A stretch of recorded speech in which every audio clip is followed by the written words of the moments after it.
شروع کریں؟ ٹھیک. بسم اللہ الرحمن الرحیم.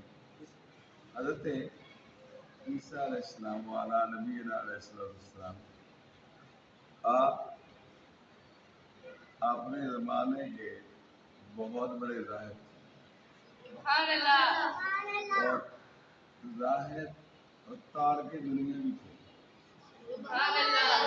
اتنے بڑے تارک دنیا تھے کہ آپ کے پاس ایک مبارک پیالہ تھا اور ایک مبارک کنگھی تھی. آپ نے ساری زندگی مکان نہیں بنایا. ساری زندگی آپ کو مسیح اس لیے کہتے ہیں کہ آپ نے سیاحت میں ہی ساری زندگی گزاری. سمجھ آ گئی؟ آپ دوران سیاحت آپ نے دیکھا کہ ایک آدمی جو ہے وہ نہانے کے بعد اپنی زلفوں کو اپنی انگلیوں کے ساتھ کنگھی کر رہا ہے. کیا کر رہا ہے؟ انگلیوں کے ساتھ انگلیوں کے ساتھ کنگھی کر رہا ہے. تو آپ نے وہ کنگھی نکال کے نا وہ بھی رکھ دی کہ تیرے بغیر بھی کام چل جائے. تیرے بغیر بھی بات سمجھ آ گئی میری؟ پوری توجہ کے ساتھ آگے چلتے رہے. آگے آپ نے دیکھا کہ ایک آدمی جو ہے نا وہ پیاس بجھانے کے لیے پانی پی رہا ہے. کیا کر رہا ہے؟ اور وہ اس طرح اپنے چلو کے ساتھ یوں کر کے پانی پی رہا ہے. ٹھیک ہے. آپ نے اپنا مبارک پیالہ بھی وہی رکھ دیا کہ تیرے بغیر بھی کام بن جائے گا. تیرے بغیر بھی کام بن جائے گا. ایک دن نا ایک نوجوان نے کہا کہ حضور میں آپ کے ساتھ چلنا چاہتا ہوں, میں آپ کے ساتھ رہنا چاہتا ہوں. آپ نے میں تو میرے ساتھ نہیں چل سکتا. میرے ساتھ نہیں چل سکتا. میرے ساتھ میرے دوست اس نے ضد کی تو آپ نے اسے بھائی بات سنو. اس نے ضد کی کہ میں آپ کے ساتھ چلنا چاہتا ہوں,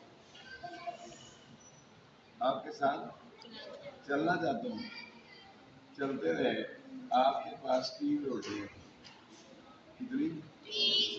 رستے میں جب بھوک لگی ایک روٹی آپ نے اس کو دے دی اور ایک خود کھا لی اور آپ پانی پینے چلے گئے. پانی پینے کے بعد واپس آئے تو اس نے آنے سے پہلے ہی روٹی کھا لی.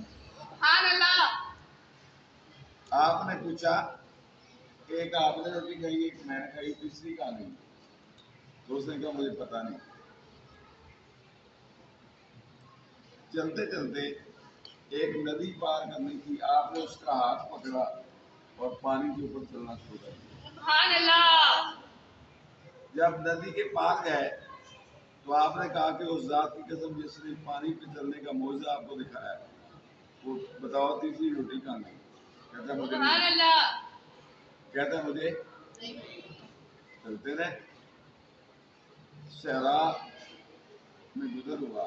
وہاں آپ کو بھوک لگی. آپ نے دیکھا کہ وہاں ایک ہرنی پھر رہی ہے بچے لے کر. آپ نے اس کا ایک بچہ پکڑا اور اس کو ذبح کیا, اس کو پکایا اور اس کو بھی کھلایا, خود بھی کھایا اور دعا کیا. اس کی ہڈیاں کٹی گئی اور اس کو فرمایا اللہ کے حکم سے اٹھ جا. وہ زندہ ہو کر چلا گیا.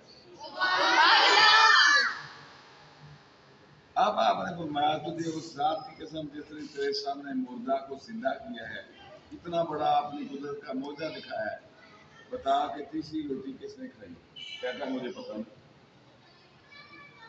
آپ نے ریت کا ڈھیر اکٹھا کیا صحرا میں اور اس کے اوپر پھونک ماری اور وہ سارے کا سارا سونے کا بن گیا. اس کے 3 حصے کیے. اس کے 3 حصے کیے. فرمایا ایک حصہ تیرا, ایک میرا اور ایک اس کا جس نے تیسری روٹی کھائی. کہتا میں نے کھائی. کیا کہتا ہے؟ میں نے کھائی. آپ نے میں سن یہ سونا پڑا ہے, مجھے نہیں چاہیے, یہ سارا تیرا ہے لیکن تم میرے ساتھ نہیں چل سکتے. وہ وہاں بیٹھا ہے اور تھوڑا پیچھے بھی لو سارے ڈائریکشن لو. وہ بیٹھا ہے وہاں رات کو ڈاکو ہے اور اس نے اس کو پکڑا. وہ کہنے لگا نہیں نہیں مجھے نہیں مارو, اس طرح کرو کہ اس کے حصے کر لیں. 2 وہ تھے اور تیسرا یہ تھا. 3 حصوں میں تقسیم ہو گیا اور انہوں نے صبح اس کو کھانے کے لیے بھیجا کہ جاؤ کھانا لے کے آؤ, ہم تھکے ہوئے. وہ کھانا لینے گیا, وہاں جا کے اس کی نیت خراب ہوگی. اس نے کہا سونا تو میرا ہے, کیوں نہ ہو میں زہر ڈالتا ہوں خود کھانا کھا کے. وہ زہر کھائیں گے اور وہ مر جائیں گے اور میں سونا لے کے گھر آ جاؤں گا. اب انہوں نے کیا پروگرام بنایا, وہ یار ایک حصہ اور سے ہی اس کو آتے ہی قتل کرتے ہیں اور باقی سارا سونا ہم لے اڑتے ہیں. وہ تو بیٹھے ہی تھے. اب جب وہ کھانا لے کے آیا, کھانا لے کے آیا, انہوں نے اس پر حملہ کیا اور اس کو قتل کر دیا اور خود کھانا کھانے بیٹھے. وہ کھانا کھایا اور وہ دونوں بھی مر گئے. سونا کے سونے کا ڈھیر وہیں پڑا رہا اور وہ تینوں کے تینوں جو ہے اس کے وارث مر گئے. اب ہوا کیا, ایک عرصے کے بعد عیسیٰ علیہ السلام وہاں سے پھر گزرے. وہاں سے پھر وہاں صرف ان تینوں لوگوں کی ہڈیاں اور کھوپڑیاں پڑی تھی اور پاس سونے کا ڈھیر پڑا ہوا تھا. آپ نے اپنے غلاموں سے فرمایا, حواری حضرت عیسیٰ علیہ السلام کے غلام کہلاتے ہیں, ان کا نام قرآن پاک میں آیا حواری. کیا ہے؟ آپ نے فرمایا میرے حواریوں سنو, یہ دیکھ لو, یہ جو آپ کو ہڈیاں نظر آ رہی ہیں یہ دنیا دار ہیں اور یہ جو سونے کا ڈھیر نظر آ رہا ہے یہ دنیا ہے. آپ نے دنیا کے لیے اپنا سارا کچھ برباد نہ کر دیں. یہ کسی کی نہیں بنتی, یہ کسی کی نہیں بنتی. اپنا ایمان نہ خراب کر دینا. آپ ابھی بچے ہیں, آپ نے آگے فیلڈ میں جانا ہے, اس کے بدلے اپنا ایمان نہ ضائع کر بیٹھنا. یہ ایمان کی ڈاکو ہے, یہ ڈکیت ہے, یہ کسی کی نہیں بنی. یہ تو قارون کی نہیں بنی جس کے پاس اتنے خزانے تھے. قارون آج بھی زمین میں دھنس رہا ہے اس اپنے خزانوں کے سمیت, اور وہ قیامت تک دھنسے ہی جا رہا ہے نیچے.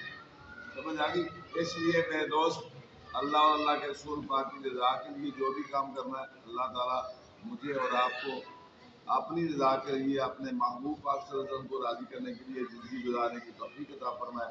آمین. السلام علیکم.